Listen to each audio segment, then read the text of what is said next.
Tiba-tiba dia ditelepon polisi. Ternyata hasilnya tuh ngebuka kasus yang udah 25 tahun gak terpecahkan di kotanya. Dan ini ngebuat dia masukin neneknya sendiri ke dalam penjara. Ini tuh kasus yang sempet viral banget sih di FYP aku. Jadi ceritanya Jenna Grotowski atau akun TikToknya Jenna Rose yang tinggal di Michigan posting TikTok hasil dari tes DNA online dia. Get ready with me while I tell you about how an Ancestry DNA kit is putting my grandma in prison. Dia tuh ikut-ikutan temennya karena dia juga penasaran sama sejarah pohon keluarga dari buyut-buyutnya. Hasilnya malah ngerubah persepsi dia sama keluarga sendiri. Sebenarnya pas hasilnya keluar dia tuh cuma ya have fun doang, kayak oh iya gini ya hasilnya. Sampai 1 tahun kemudian dia tuh ditelepon polisi. Jenna tuh awalnya sampai panik. I'm either about to really go to jail or somebody is dead. So I start freaking out. Tapi ternyata dia malah dibilang kalau hasil tes DNA online dia tuh ngebuka kasus yang udah kejadian 25 tahun yang lalu.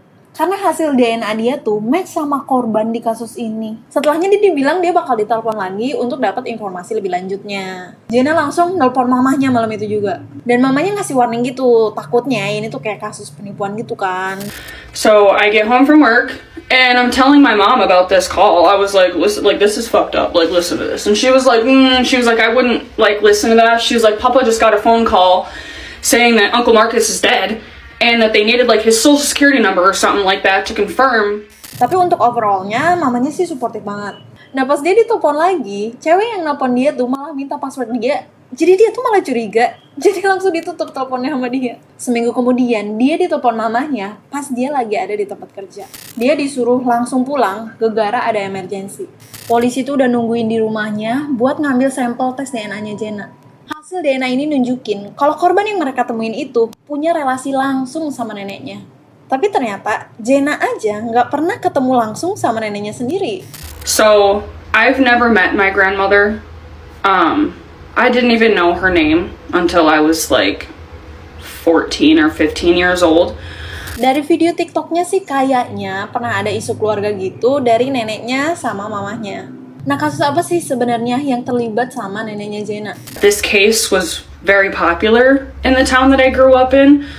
It was the Baby Garnet case. Nama kasusnya itu kasus bayi Garnet. Jadi di tahun 97 tuh ditemuin jasad bayi di dekat sungai Garnet. Polisi tuh investigasi selama 6 bulan, tapi mereka tuh nggak nemuin bukti apa-apa atau saksi mata dari kasus ini. Jadi mereka nguburin bayi ini dengan nama bayi Garnet. Neneknya dulu melahirkan sendiri di kamar mandi karena dia tuh nggak punya asuransi kesehatan. Dan sayangnya bayinya tuh malah meninggal dunia. Padahal katanya kalau dibawa ke rumah sakit, bayi ini tuh bakal bisa diselamatin.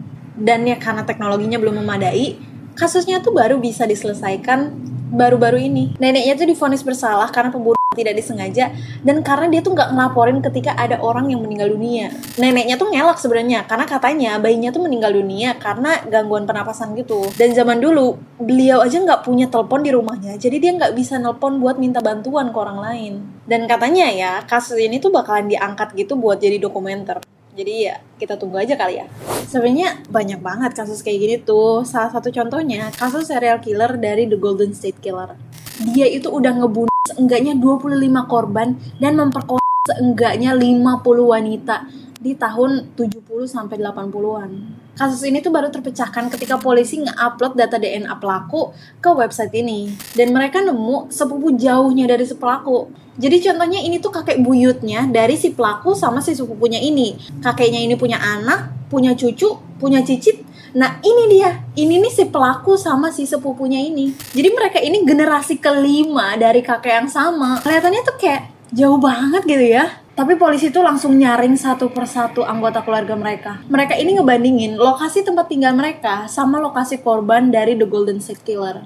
Dan ketemulah pelakunya, Joseph DeAngelo, setelah 40 tahun nggak ketangkep. Seremnya, dia ini dulunya polisi di tahun 70-an.